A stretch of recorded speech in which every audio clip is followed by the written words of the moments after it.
Terrific. Well, welcome everybody to the Nora Nibble, a fireside chat, around 30 minutes or so, with people of interest and influence in this wonderful new retail network that we all inhabit. What an exciting ecosystem it is. And I have to say that I shouldn't have favorites, but one of my favorites over the last years has been Tink Taylor, who's the founder and president of .mailer. Now, many of you would have seen Tink present at, he's a regular at presenting at some of the conferences that we all go to. But for those of you who haven't seen him or haven't spent much time with him, the next 30 minutes or so, we're going to have a bit of a chat and find out more about the man and obviously more about this fabulous business that he kicked off many, many moons ago. So welcome, Tink, and thanks for joining us on the Nora Network and the Nora Nibble. My pleasure. Terrific. We talk about a fireside chat, and if I was with Tink over in Whistler, we would be having a fireside chat. And I think, Tink, if you just move a little to the left, we can probably see a fireplace just behind you. There it is. Exactly. There's no roaring logs, and I must say over in Sydney here, it's pretty chilly. So tell us a little bit about what you're doing in Whistler before we find out a little bit more about you in the business. Yeah, so I've set up home here. My other half is from Vancouver. I find the time zone is incredibly friendly for global business.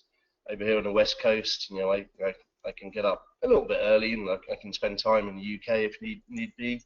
It gives me time with our US operation, which is headquartered out of New York, but we have clients and staff distributed right across the country. I then might be able to get a couple of hours skiing in, and then Australia wakes up when the après ski kicks in. So unfortunate timing for me, but you know you can't have everything, right? And I get to enjoy Whistler with everyone else in Australia that now lives here. I feel very at home with the Australians because there's so many of them here. You can't go a day without bumping into another one. You're holding the Aussie fort. And Tink, I mean, lest we forget, I mean, you're such an affable, down-to-earth guy. We've had a few beers over the years. I mean, you've started a company, I think 1999, now listed on the London AIM, branches over many countries, customers in 150 countries, 50,000 users. I mean, give us a plug. I can't believe the size and scale of the business you've built. So, you know, fire away. Tell us more. What do you want to know? I mean, obviously, you would know we're an email automation company. I think many years ago, I mean, before I was involved in .mailer, I worked at a company that ultimately IBM acquired. Right. And I was given a task. I worked in a special department which was playing with new technology, and I was given this thing called the Internet, and sort of asked to see what we could do to improve communications for the organization. So we looked at things like e-newsletters, intranets, and things like that. And yeah, we ultimately rolled them out into our customer base as well. And these things were, at that time, this was back at the end of the dot-com bubble bursting, and they were charging up to $1 million for a website. And I was thinking, one, that is way too expensive.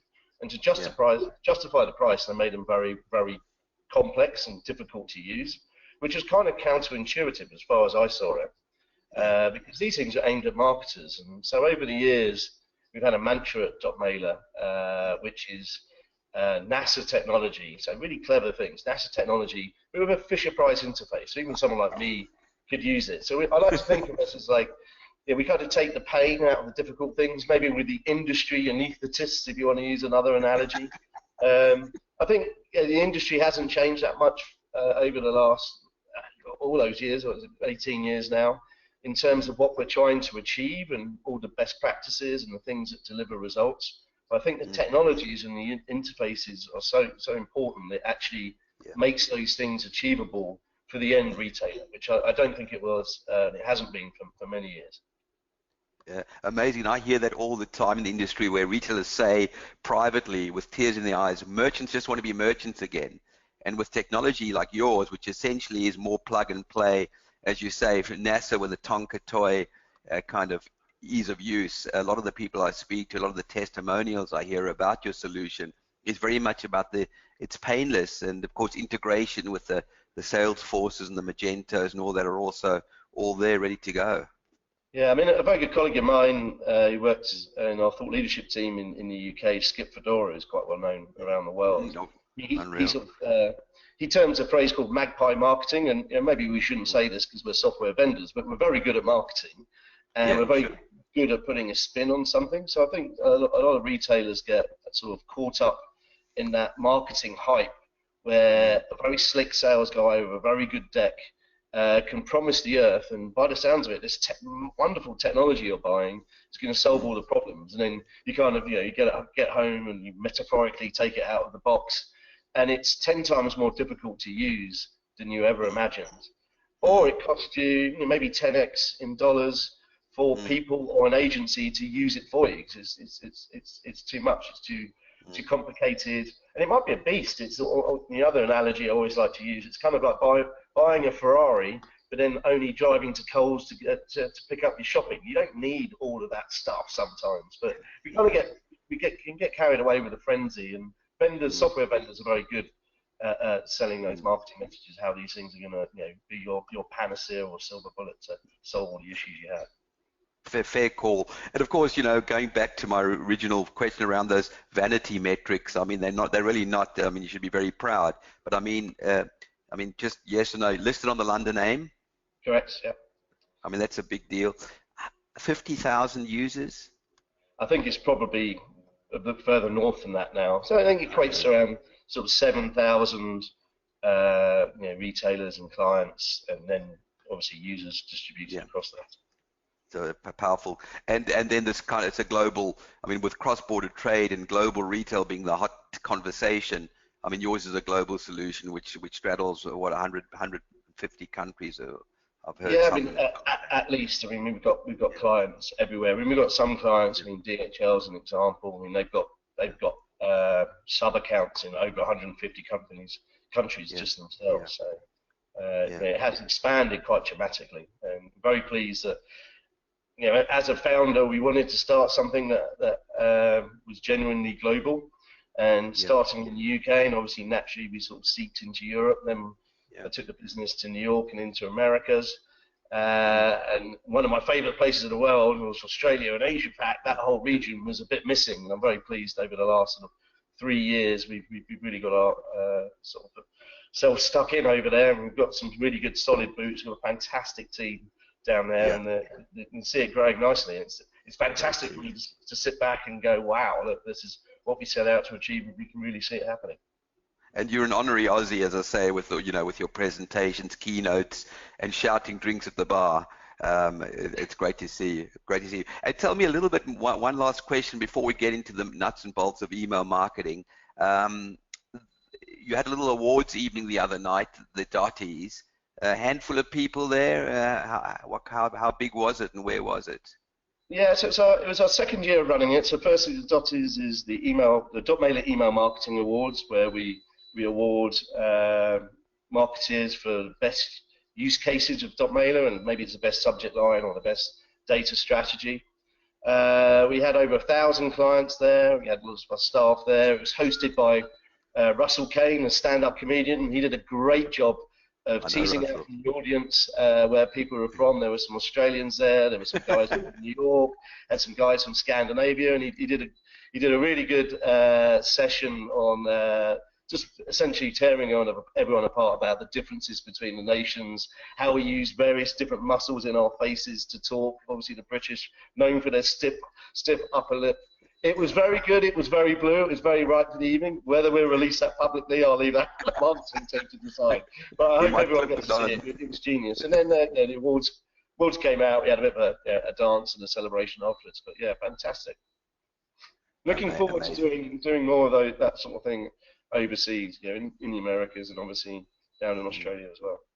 Well, congrats for hosting such an amazing event, and of course to the award winners. There must be some talented retailers amongst those. Yeah, I mean, I should give a mention to Spend Their Shoes. Yeah? They won best use of Mailer in the APAC region, Wow. and I think they just did some really good solid stuff. They email a couple of times a week, and to avoid list fatigue, Mm. they combine a lot of data, so they're explicit data they collect through preference centers, and then implicit data sort of gathered through interactions with previous emails, browser behavior, purchase history and what have you, and they deliver really relevant one-to-one communications that get results, and they just did that in such a effortless, slick way. It was fantastic. So yeah, big thumbs up to those guys. Well done. They've showed a lot of brands how to build value in their products and service, and that's against the might of a lot of the competition out there, and especially the bigger brands. And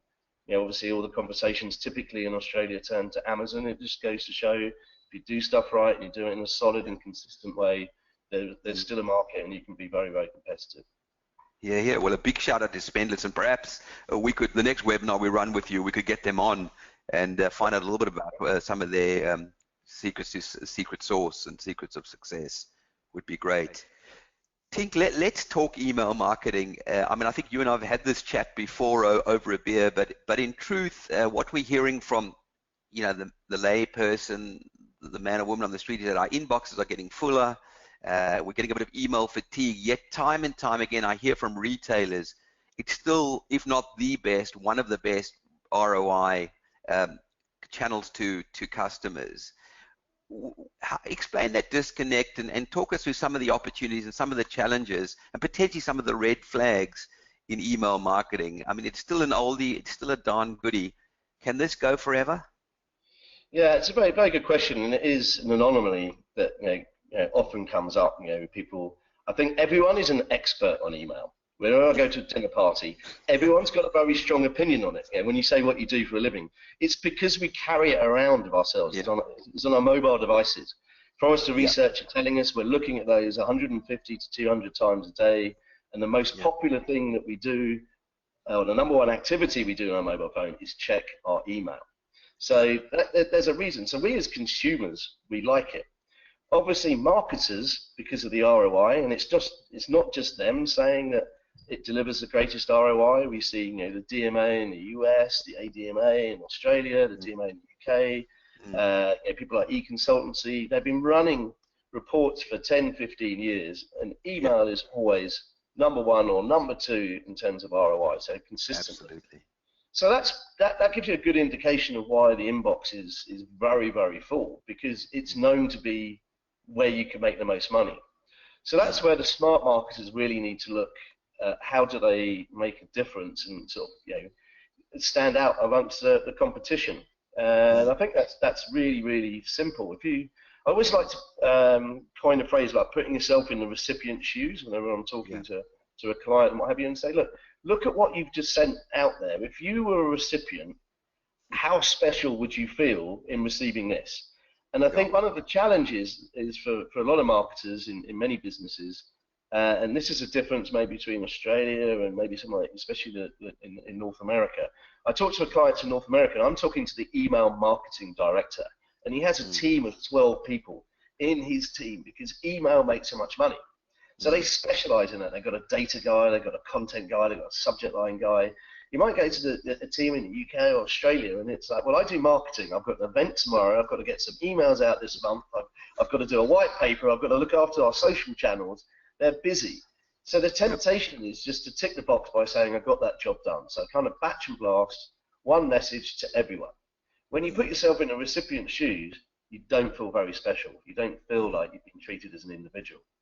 And I think, again, if everyone looks at their own inbox, there's probably, I don't know, somewhere between 10 and maybe as many as 20 brands that you have a really strong affinity with. You have a really strong connection with. If you don't get that regular newsletter or message from that brand, you might even go look for it in the junk folder and fish it out.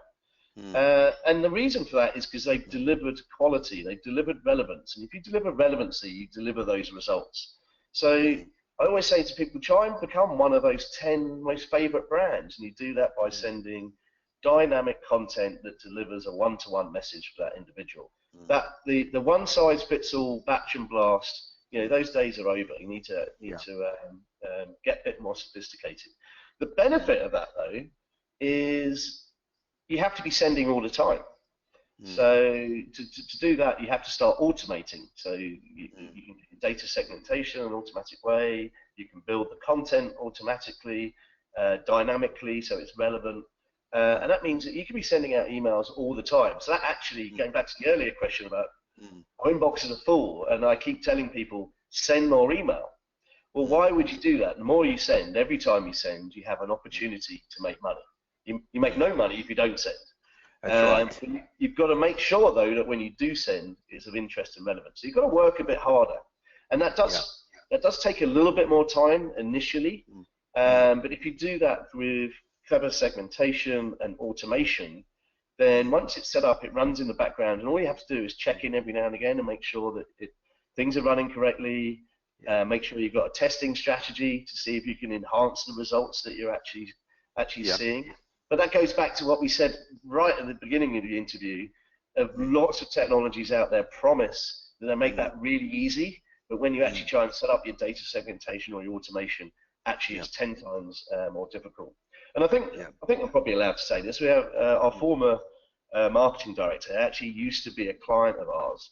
He worked for Odeon Cinemas, which is the largest cinema chain in the UK.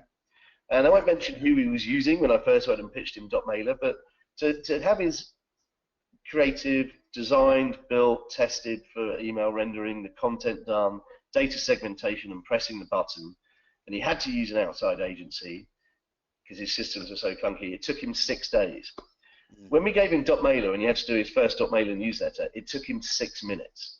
We've just made those things simplistic so you can, as a marketer, spend your time on the stuff that's really important, which is your strategy, your testing, and analyzing those results. Amazing story. And just coming back, I think we all get as an industry, and again, I'm wearing a few hats here because I come from retail, was as guilty as anyone of the spray and pray back in the day. So obviously we recognize those days are well and truly behind us, but this sort of hyper-personalization, I mean, I've heard some of the big retailers, the really big ones in Australia, say they send, 1 million emails to 1 million people in a million different, one-to-one. I mean, is that the fantasy of the big guys who've got tens of millions of dollars of budget, or does .mailer have a solution that allows that personalization, pinpoint personalization, or is somewhere in the middle the truth, particularly for the medium-sized enterprises? Yeah, absolutely. .mailer has a solution for that. As I say, I think, I mean, actually, that was one of the reasons why we set .mailer up initially, because it was only sort of the really big enterprise that could use that sort of technology, and that technology is slowly filtered down the food chain, and that's where this NASA technology and Fisher-Price interface really comes into its own, because it makes it achievable, not only from a price point of view, but from the technical setup point of view as well. So I think that technology is there, and I think half of .mailer's clients are B2B, as well as sort of on the retail side of B2C. But I think the retailers have it so much easier, because in the B2B world, what you quite often suffer with is a lack of content. And with B2B, you've got so much content. You've got the products, you've got the abandoned cart, you've got your previous orders, you've got your average order value, you've got all the content descriptions, product reviews, all of that stuff. You've got so much stuff that can actually be used, and you can start pulling stuff in from social media and what have you, that it is possible. And I think that's actually one of the challenges as well, is there's so many possibilities that sometimes people don't know where to start. Exactly. So that's something that we noticed at .mailer. As easy as it is, that we actually found, we gave it to a number of retailers, and they asked a load of questions. Could it do this? Could it do that? Could it do that? During RFP. As soon as we gave it to them, we were monitoring their account, and they were doing nothing. And it's they kind of had writer's blank. It's like, what do I do? Right. Now everything is possible. I don't know where to begin. So we have a really good PDF that our marketing team have put together, saying, here's the top 10 automations that everyone should be doing. Do these all make money. They're your basics, and then once you've done those, and you can spend a little bit of time and try and understand what other things that you could be layering over the top of that. And I say to a lot of another one of our strap lines, I borrow it from our sales director in the UK, is that he always says, start small, think big, scale quickly. So I think the problem is we all think big and then don't start. So if you think, just do one thing a week, maybe one new automation, come the end of the year, you've got 52 automations in play. You'll be the envy of all of your competitors, and you're making a fortune. So I think it's not only a technology, there's a mental block thing there, And then there are some people that might go a little bit too far. I think with automation of content and what have you, the differences between version A and maybe version B, C, D, E, and F might only be slightly marginal. Yeah. And is it worth the time and effort of doing that? I mean, that's where each brand needs to test that out to sort of say, well, that extra version, is that a sensible and wise test consideration to look at? But I think getting over the initial hump, that's certainly something I've seen in Australia, and I think some of the guides that our teams have been able to provide has really helped. And then once, as I say, you've got the top 10 in place, you can sit down with, we've got a lot of experience actually in our Australian team, probably the most experienced team collectively. They won't like me saying this because it makes them all really old. They've all been with us for a number of years, or been in industry for a number of years. But they can look at that. We've got the basics in play. Where do we go now in our short, medium, long-term strategy, and sort of take the horse to the water, as it were.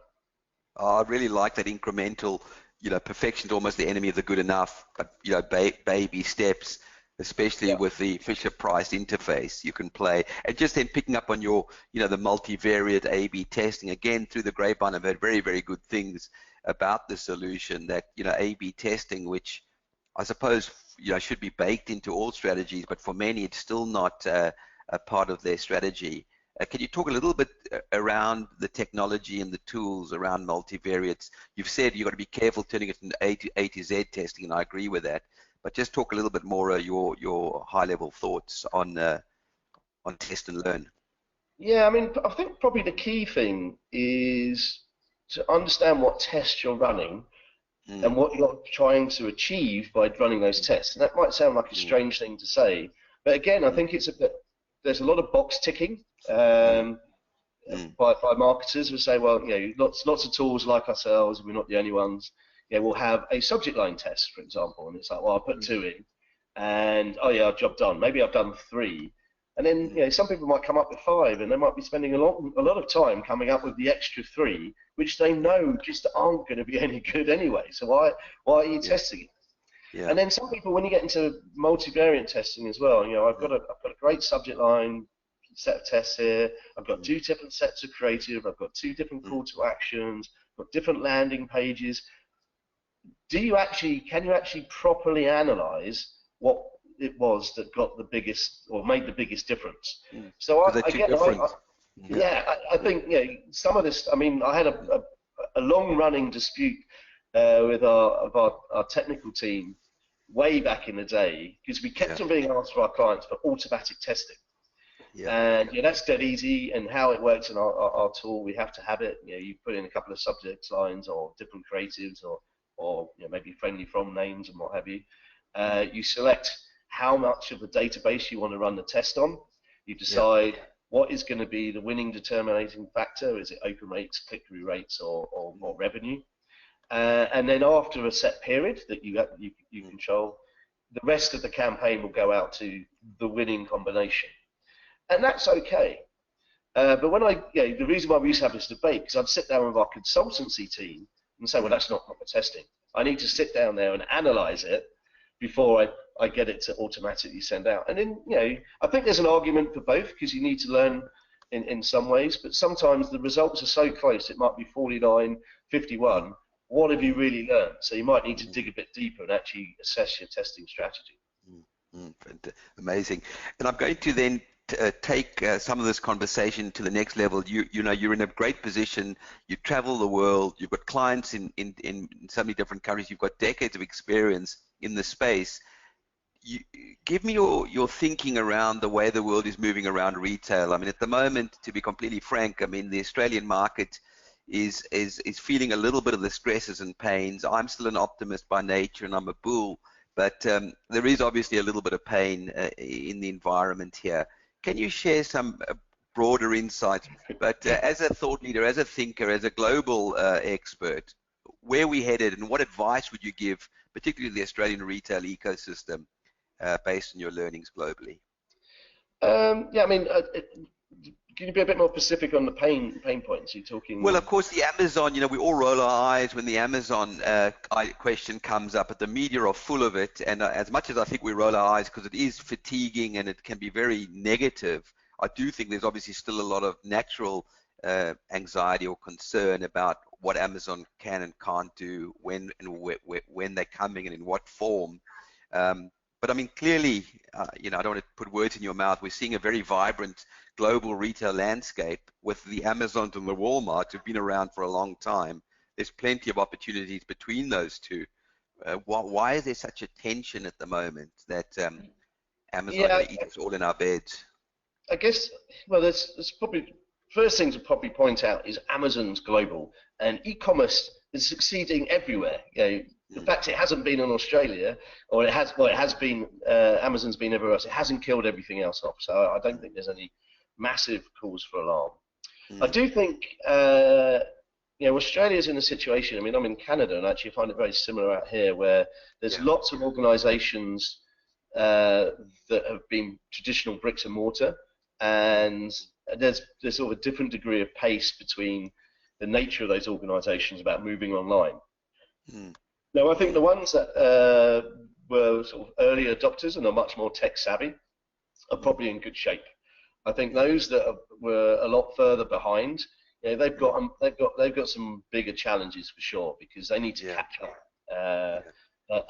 Just a lot on just digital in general, rather than just commerce. You know, so they've got a lot of learnings there, and it's not to say that they can't catch up. It's just they've got to catch up and catch up quickly, and that probably rubs against the grain of the DNA of that company, of how they've always operated before. But if they don't catch up, then they're in a problem. I think for many retailers, you know, Amazon actually presents opportunities. You know, you can exploit the logistics that Amazon are going to provide with delivery and leveraging and using some of their services. So I certainly think that's actually going to enable more commerce than before. You know, the fact that, you know, some of the rules and regulations and governance about, you know, taxes and buying from overseas and what have you, in the Australian market is faced. You know, the fact you've got the power of someone like Amazon involved down under, I think you'll see some of that stuff start stripping away. So commerce will become a lot easier. But yeah, I think, you know, really, I think everyone's terrified that Amazon can come in, sell all their products, and do it cheaper and better.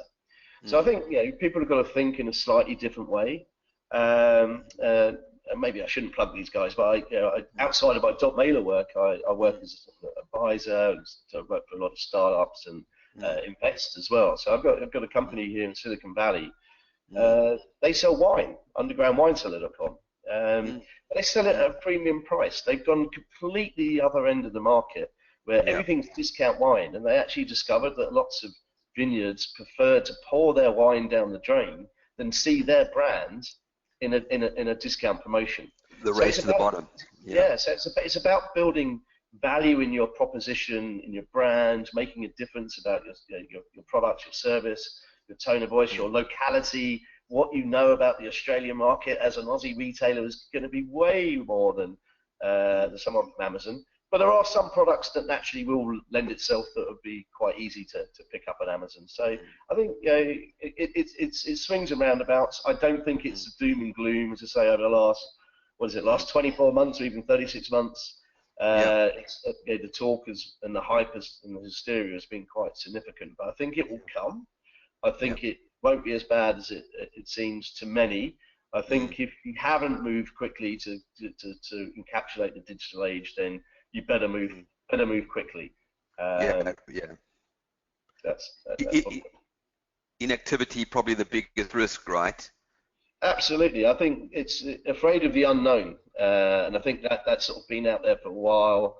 And you know, obviously there are many stellar brands in Australia that have been very effective online for some years, and those guys are in a good place, and they've built a good user base of clients. With those brand values I talked about, they have that relationship. They've built those one-to-one models. You know, Amazon doesn't really have that, I think, to that degree at a personal level, even though they use personalization like crazy and all those data points they're collecting on you. It just doesn't feel the same coming from a Goliath like that. Personal connection. And as you said, you've got many thousands of retail clients that are embracing, you know, your solution and other technology to connect with their customers in a more deeper and intimate and relevant way. So we'll watch them closely, and I broadly agree with your insights there I completely. think the other thing, just to add to that just occurs, the other really interesting thing at the moment with retail is the huge migration for B2B retail. I think Yeah. B2B and B2C is always try to separate each other. But I think when we're consumers in our work life and we're buying stuff for our companies, we want that experience to be very, very similar to as what we know and we're familiar with when we're consumers. So I think there's a huge race on at the moment between all the software vendors in the e-commerce space about who can build the best B2B e-commerce software to provide to the brands, obviously operating in the B2B space that want to sell to their client base, and equally direct to consumer as well. So I think there's huge opportunities there. Yeah, I think so too, that disintermediation. You think of the great brands, Nespresso, Apple, Samsung, Zara, to name a few. They're all vertically integrated and going direct. I think that theme will continue, which is great. Tink, time flies when you're having fun, as the old saying goes. And I know you're a busy man, but just in closing, when will we see you next in Australia? What are some of your plans? Maybe a bit of a shout out to some of your team over here. How do we get hold of them? Yeah. Yeah, for sure. So we've actually, funny enough, we've just gone through the end of our financial year, which I think it's the same for you guys in Australia. End of June. Yeah. So we tag onto that. So we're putting our plans together at the moment. Obviously, the lure of Whistler and the skiing is massive. And the trouble with the seasons here is when the snow's great here, it's lovely in Australia. So the lure of the Australian sun is too much. So we have a number of big events. We're always at the Magenta events and stuff with Shopify, and that season kicks off typically either just before Christmas or just after. So we'll be sitting down with the marketing team of Hana, who's great, he's very experienced, very well known within Australia. We'll be putting those plans together. She works very closely with Rowan, who, a massive hats off to Rowan. He worked under me in the UK as UK sales director. And then on to global sales director, actually, as the role was at the time.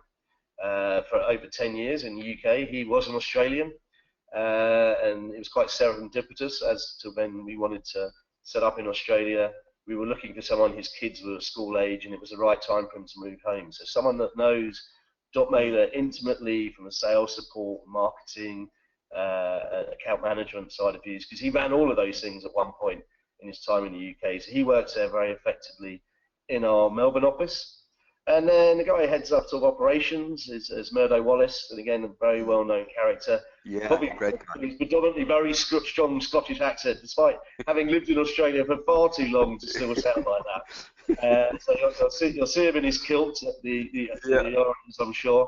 But yeah, he runs out of Sydney with our account director there, Beatrice, again, who's probably the newest member, or one of the newest members of the team. She was looking after our biggest brands in the UK for something like 5 or 6 years. Again, she ended up wanting to go and do the walkabout, as the Australians did, and she ended up in Australia, and it's like, I think you should stay here and come back to Dotmailer. So she did. So we have a wonderfully experienced team. Wow.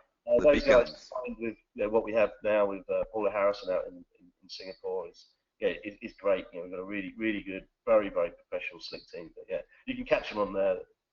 If you go to the dotmailer.com website, there's a link to the Australian section of that, and you can reach out to them there. Terrific. Well, I think it's a great vote of confidence in Australia and the region that you've put some of your big guns in this beautiful country, and obviously great springboard into opportunity in the region, and we're very excited about that. So look, obviously thank you so much for your time, Tink, and to the team. Special shout out to Teresa Locke, who's head of our digital content, who's flying the webinar plane, which means we can just relax and have our coffee and chat. And of course, a partner from your marketing team who've helped put this together. Very grateful. Keep in touch. Have a great skiing over in Whistler. Best wishes for the financial year ahead. And as we like to say at Nora, onward and upwards. And thanks for your support of the Nora Network, Tink, and for your contribution to the retail ecosystem. No problem. My pleasure. I look forward to seeing you in Australia soon. Great.